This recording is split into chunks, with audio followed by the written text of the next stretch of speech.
Të nderuar vëllezër dhe motra besimtare, jemi në ditën e 10 të këtij muaji të shenjtë të Dhulhijhes.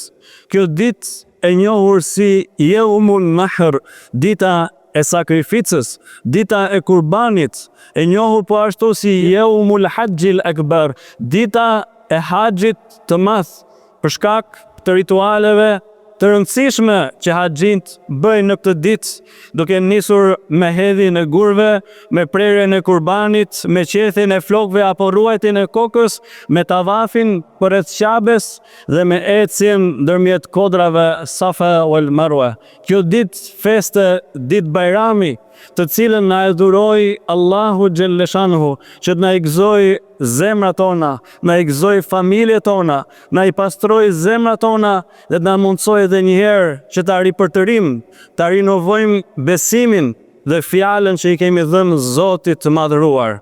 Jemi në këtë 10 ditësh të shenjtë të muajit Dhulhijhe, me shpresën që veprat që kemi bërë brenda këtyre 10 ditëve, duke kulmuar me ditën e 9, që ishte dita e djeshme, dita e Arafatit, që Allahu na i ketë pranuar agjërimet tona, lutjet tona dhe çdo vepër të mirë që ne kemi bërë ditën e djeshme dhe brenda këtij 10 ditësh begat. Bajrami gëzohet nëse ne kemi arritur këtë falje, këtë mëshirë të Allahut, nëse na janë pranuar veprat tona tek Zoti i madhëruar, siç thoshte njëri nga shokët e pejgamberit sallallahu alaihi wasallam, që unë do të jem njeriu më i lumtur nëse e di që Allahu i ka pranuar veprat e mia, sepse Allahu thot në Kur'an: "Innama yataqabbalu Allahu minal muttaqin." Allahu e pranon vetëm për atyre që janë të devotshëm,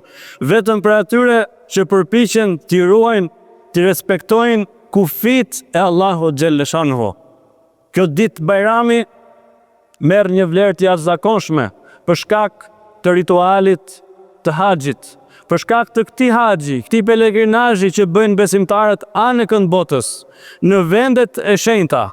Allahu Xhelleshanhu i dha një vlerë tjetër kësaj feste, i dha një vlerë tjetër kësaj dite madhështore për besimtarët, sepse haxhi është ai adhurim tek i cili shfaqen dhe demonstrohen të gjitha bazat e tjera të Islamit, duke filluar që nga përgjërimi kushtuar Zotit, që nga sakrifica bërë për Allahun Xhelleshanhu, që nga përullësia dhe sinqeriteti që e karakterizon besimtarin.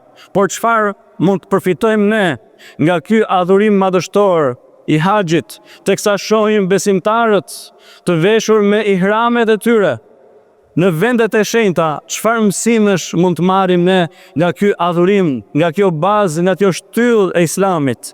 Mësimi i parë, vëllezër dhe motra të nderuara, është se Allahu Xhelleshanhu e zgjodhi Mekën duke e bërë vend të shenjtë, duke e bërë El Beledul Emin, atë qytet i cili është i sigurt, i cili është i paqët, i cili është i shenjtë. Në atë vend, atë shkretëtir të nxehtë, atë vend të rrethuar nga male dhe shkëmbin, Allahu Xhelleshanhu e urdhëroi pejgamberin Ibrahim bashkë me djalin e tij Ismailin alayhis salam që të ngrinin muret e Ka'bes, të ndërtonin faltoren e parë mbi sipërfaqen e tokës, dhe më pas besimtarët do të shkonin ato vende për të bërë haxhin, për të bërë pelegrinazhin.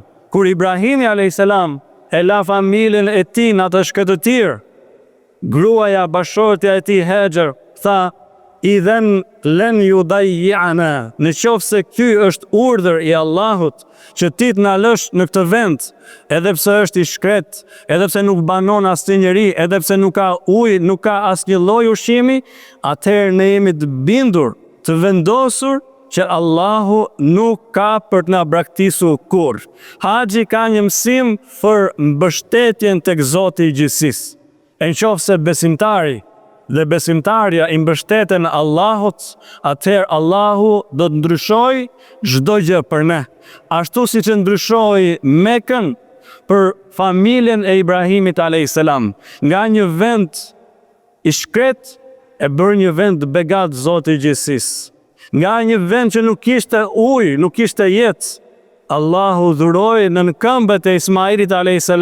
me u Zemzem, ujnë më të bekuar mbi sipërfaqen e tokës, ujnë e mbështetjes tek Zoti i gjithësisë. Atë vend tek i cili nuk banonte asnjëri, do të synonte gjithë bota që të dyndej e të shkonte atje. Qofse njeriu i mbështetet Zotit, Allahu i ndryshon rrethanat për ne. Allahu e jep begati, jep mirësi në jetën tonë, familjen tonë dhe në vendin ku ne jetojmë. Mësimi i dytë, i cili lidhet me haxhin, me këtë adhurim, me këtë shtyllë dhe me këtë bazë të Islamit, ka të bëjë pikërisht me nevojën më të madhe që njeriu ka në këtë botë, në këtë jetë, që është nevoja për Zotin e gjithësisë. Dhe haxhi nuk na tregon gjë tjetër, lëvizje pas lëvizje, veçse lutjen e njeriu drejtuar Allahut xhalleshana. Besimtari ka lënë pas rutinën e tij, familjen e tij, pasurinë e tij, punën e tij, çdo gjë vetëm për t'u përgjigjur thirrjes së Allahut xhalleshana. Sa po shkon në Mina në ditën e 8, Zoti i gjithësisë i thotë që të nesërmen do të shkosh në Arafat. Qëndron në Arafat për disa orë duke ju lutur, duke ju përgjëruar Zotit. I thotë do të shkosh në Muzdelife. Pasi kalon natën në Muzdelife, i thotë do të shkosh në Mina. Pasi qëndron në Mina, i thotë do të shkosh në Xhemerat, do të shkosh në Haram dhe do të kthehesh sërish në Mina. E kjo është cikli i jetës së njeriut. Kjo ishte jeta e Ibrahimit a.s.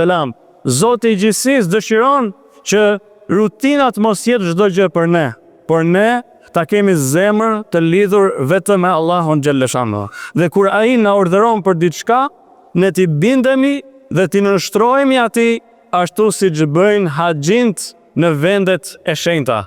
Dhe një mësim tjetër i cili lidhet me haxhin ka të bëj pikërisht me atë vllazërinë e besimtarëve të cilët mlidhen nga mbar nga e gjithë bota, teksa janë të veshur me 2 rroba të bardha, të cilat simbolizojnë pastërtinë, simbolizojnë devotshmërinë, por njëkohësisht e rikujtojnë njeriu edhe për ditën e gjykimit.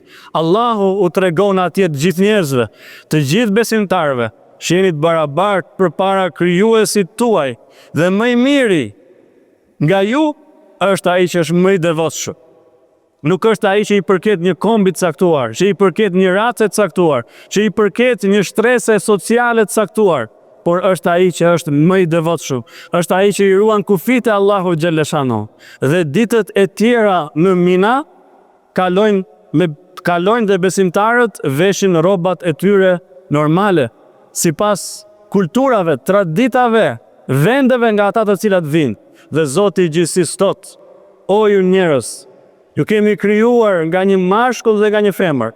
Wa ja'alnakum shu'uban wa qabaila. Dhe ju ndam juve në fise dhe në kombe të ndryshme. Li ta'arafu, në mënyrë që ju ta njihni njëri tjetrin. Që atje në haxh besimtarët të njihen me njëri tjetrin, të jenë një trup i vetëm, të kuptojnë vllazërinë që u dha Zoti i gjithësisë. Dhe teksa janë atje, gjithë keni parë dhe keni dëgjuar hutben e Arafatit, bashkë me lutjet e Arafatit, ku në mesin e këtyre lutjeve nuk do të mungonin padyshim lutjet për besimtarët, për vëllezërit tanë në Palestinë, në Gaza, sepse kur besimtarët janë një trup i vetëm, nëse një pjesë e këtij trupi është e plagosur, është e dëmtuar, padyshim që ne duhet ta ndjejmë thellë në shpirt atë dhimbje, atë plag. Ashtu sikur se ato duar që u ngritën dje, në secilën për atyre duarve kishte dua dhe kishte lutje për besimtarët, sidomos ata që janë duke përjetuar ato padrejtësi, ato vrasje, ato gjenocid në vendet e shenjta, në Gaza dhe në Palestinë. Sepse besimtarët e konsiderojnë njëri tjetrin si një trup i vetëm. Ata janë vëllezër që i bëri Zoti i gjithësisë vëllezër me njëri tjetrin. Ata njohin të drejtat që ka kjo vëllazëri, duke dashur dhe duke respektuar njëri tjetrin për hir të Zotit. Por ne nuk kemi qenë në ato vende. Sot gjendemi këtu në këtë vend ku ne falëm namazin e Bajramit. Ne nuk ishim bashkë me besimtarët e tjerë. Por çfarë kemi bërë dhe mund të bëjmë ne që nuk kemi në ato vendet shenjta. E para, do ta dimë që rruga që shkon për tek Allahu xhelleshanu është në atë parë me zemër dhe me sinqeritet dhe me pastërtinë e gjithë secilit për nesh. Allahu thot: "Yawma la yanfa'u malun wala banun illa man ata Allaha bi qalbin salim." Ditën që do të shkojmë përpara Zotit, nuk do të na bëj dobi as pasuria dhe as fëmijët, vetëm ai njeri që vjen me një zemër të pastër. Ne nuk ishim me ta, me trup, por ishim me zemrat tona, ishim me lutjet tona, me përgjerimin ton, me sinqeritetin ton. Ashtu si Zoti e lavdëron Ibrahimin a.s. ku thot në Kur'an: "Idh ja'a rabbahu bi qalbin salim." Ai erdhi tek Zoti i gjithësisë me një zemër të pastër. Ne nuk kishim në ato vende, por ne i madhërojmë simbolet e Allahut. Si thot Zoti në Kur'an: "Dhalika wa man yu'azzim sha'air Allahi fa innaha min taqwa al-qulub." Dhe kush i madhron të simbolet e Allahut, këto adhurime që bën për Zotin e gjithësisë, kjo vjen për shkak të sinqeritetit që ne kemi në zemrat tona. Pejgamberi sallallahu alaihi wasallam, teksa ishte në një ekspedit luftarake, i drejtohet shokëve të tij duke u thënë: "Inna bil medinati la rijala." Në qytet, në Medinë, që ne kemi lënë pas, janë disa burra që kanë qëndruar atje, por janë bashkë me ju në shpërblime, në adhurime, në gratë tek Zoti i gjithësisë, sepse ishte sëmundja që i privoi ata. Qofse besimtari e dëshiron diçka me shpirt, me zemër, me pastërti, Zoti i gjithësisë i jep atij mirësitë pafundme. Për ne që s'kemi shkuar në ato vende, Allahu xhelleshanhu, përveç zemrës së pastër, nafton edhe për punë të mira. Dhe një prej këtyre veprave është përkujtimi i Allahut. Përkujtimi duke reflektuar mbi atë që ne themi, mbi emrat e bukur të Zotit gjithësisë, mbi cilësitë e larta të Allahut xhelleshanhu. Wa dhkurullaha fi ayamin ma'lumat. Dhe përkujtojeni shumë emrin e Allahut në ditë të caktuara, pikërisht në këto ditë të muajit Dhulhixha. Për ne që nuk kemi qenë ato vende, vepra e mirë është padyshim prerja e kurbanit. Këtë sakrificë që besimtari e bën vetëm për Allahun xhelleshan, vetëm për të afruar me Zotin e gjithësisë. Dhe profeti sallallahu alaihi wasallam thot në hadithin e tij që nuk bën besimtari vepër më të mirë në ditën e Kurban Bajramit sesa prerja e kafshës për hir të Zotit gjithësisë, sesa bërja e kurbanit. Dhe kjo është tradita e profetit Ibrahim a.s. Dikush shkoi tek profeti i dashur Muhammed a.s. dhe i tha: "Ja khayral bariya, o njeriu më i mirë mbi sipërfaqen e tokës." Ai u drejtua me përëlsinë më të madhe, ju përgjigj duke thënë: "Dhaka Ibrahim." Ky njeri që ti po flet është Ibrahimi. Allahu e cilësoi atë si njeri të lartë Ibrahimin a.s. si të afërt me Zotin e gjithësisë, e cilësoi atë si shembull dhe i tha pejgamberi sallallahu alaihi wasallam: "Wattabi' millata Ibrahim." Dhe ti ndiq gjurmët, ndiq fen e Ibrahimit a.s. sepse ai ishte i devotshëm, ai ishte i bindur, ishte i dorëzuar përpara Allahut xhelleshanhu. Dhe në këtë ditë ne kujtojmë sakrificën e madhe të Ibrahimit a.s., i cili ishte në gjendje të jepte çdo gjë për Allahun xhelleshan. Zoti i gjithësisë e sprovoi atë me sprov pas sprove. Ai i plotësoi të gjitha, i kaloi të gjitha këto teste, sepse tregoi dorëzimin ndaj Allahut. Kjo është dita ku ne tregojmë që jemi dorëzuar përpara Allahut, jemi të sinqertë përpara Allahut, duam të afrohemi me Zotin e gjithësisë, duam të pastrohemi nga gabimet, nga gjunahet tona. Allahu i kërkoi nga Ibrahimi që ai ta bënte kurban djalin e tij Ismailit. Dhe Ibrahimi a.s. dhe kësaj here nuk hezitoi për ta çuar në vend urdhrin e Allahut xhelleshanhu e Zotit gjithësisë.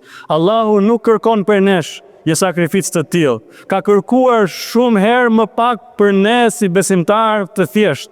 por çfarë jemi në gjendje, sakrifikojmë për Allahun xhaleshane, apo sakrifikojmë diçka nga pasuria jon, nga koha jon, nga jeta jon, nga mundësitë që na ka dhënë Zoti i gjithësisë për këtë fe, për këtë kauz të Allahut, duke ndjekur shembullin e Ibrahimit alayhis salam, familjes së Ibrahimit alayhis salam, e cila ishte gjithmonë e dorëzuar përpara Allahut xhaleshano. Por dita e Bajramit, përveç se na bën që ti rikthejmë këto adhurime, këtë kurban që nuk bëhet për ndonjë vend të mirë, nuk bëhet për ndonjë vit të mirë që ka ecur mbi sipërfaqen e tokës, por bëhet vetëm për Allahun, vetëm për t'u afruar me Zotin e gjithësisë, sepse Allahu na i dha këto të mira materiale. Allahu na i dha këtë pasuri dhe ne tregojmë që jemi në gjendje të japim, sakrifikojmë atëherë kur ai e kërkon prej nesh, që zemra jon, trupi ynë nuk është i lidhur pas saj pasurie, por ne duam gradët e larta tek Allahu xhaleshanu. Dhe në këtë ditë besimtari e tregon këtë gjë, duke flijuar, duke sakrifikuar kafshën më të mirë që ai ka mundësi për Zotin e gjithësisë. Dhe veç kësaj, duke futur gëzim familjen e tij, tek të afërmit e tij, tek njerëzit në nevojë, sepse Bajrami merr një kuptim ndryshe. Kur ne gëzojmë njëri tjetrin, kur ne urojmë njëri tjetrin, kur ne i lëm pas armiqësitë, urrëtiet, problemet, shqetësimet që mund të kemi me njëri tjetrin, sepse Allahu prandaj na bashkoi në këtë ditë, që ne ta falim njëri tjetrin, që ne ta tolerojmë njëri tjetrin, që ne të bëhemi vëllezër dhe motra për hir të Zotit të gjithësisë. Dhe së fundmi do ta mbyll me një lavdërim që Allahu bën për Ibrahimin a.s. në Kur'anin famlar, ku thot: Inna Ibrahima la awahun halim. Ibrahimi a.s. jo vetëm që ishte një adhurues i larg i Allahut xhaleshana, model, shembull i sakrificës për Zotin e gjithësisë, për adhurimin ndaj Zotit madhëruar dhe për ta çuar në vend çdo urdhër të Allahut, por ai ishte edhe njëri i dashur. Ishte njëri i dhemshur, ishte njëri i mëshirshëm, siç e përshkruan Allahu në këtë ajet në Kur'anin famlar. Prandaj ne duhet mundohemi për hapim sa më tepër mirësi, për hapim sa më tepër lumturi, gëzim, tolerim, falje dhe mëshirë me njëri tjetrin, familjet tona, me të afërmit tan dhe me njerëzit që na rrethojnë. Elusim Zotin e madhëruar na i ketë pranuar veprat tona, ti pranoj Zoti i gjithësisë sakrificat tona, lutjet tona, adhurimet tona, agjërimet tona, çdo punë që kemi bërë për Allahun xhaleshanu. Elusim Zoti që të na i rikthej vit pas viti këto festa, këto gëzime për besimtarët, duke na i mbushur ato me falje, me mëshirë, me mirësi dhe me begati për gjithsecilin për nesh. Vëllezër dhe motra të nderuara, ju uroj edhe një herë nga zemra gëzuar Kurban Bajramin. Qoftë kjo një ditë lumturie, një ditë paqe, një ditë gëzimi për ju dhe për familjet tuaja. Elusim Zotin na ndihmoj gjithëve, na begatoj gjithëve, të ndihmoj dhe të begatoj mbarë muslimane në gjithë botën dhe t'ua ketë pranuar adhurimin haxhinëve të cilët ndodhen në vendet e shenjta. Amin. Aqulu qawli hadha wa astaghfirullaha li wa lakum.